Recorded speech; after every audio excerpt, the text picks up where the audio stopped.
आपल्याला पाहुणं पसंत पडलेलं आहे. मग आता बोलू आपण त्यांच्या संग, नाही का? पाहुणे, तुम्ही आम्हाला पसंत पडले बर का. आता आपण एवढे 4-5 दिवसात आहे ना लगेच लग्नाची तारीख धरू काय? मग मी काय म्हणतो, द्यायची का काय आपली पोरगी या लाटाळ्या पाहुण्याला? हा देऊन टाका. बर पाहुणे, आता आपण आहे ना ते हुंड्या बिंड्याचं काय असन ते आहे ना बोलून घेऊ काय. होंडा बिंडा नको मला, आमच्याकडे लय प्रॉपर्टी आहे.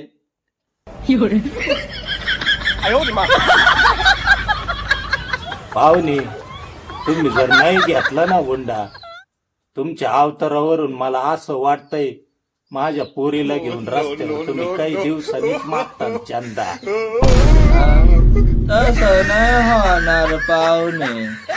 हा बर बर पाहुणे, तुम्ही ना गाणं लय भारी गाता हो. तुमचा आवाज लयच सुरेख आहे. एक गाणं आहे ना होऊनच जाऊ द्या आता तुमचं. हेडत राणी वने राजा भोळा, हेडत राणी वने साधा भोळा, हेडत राणी वने राजा भोळा, तुम्ही जा, राणी वने सारं करा गाव गोळा आणि या पाहुण्याच्या मागून लाल मिरची चोळा.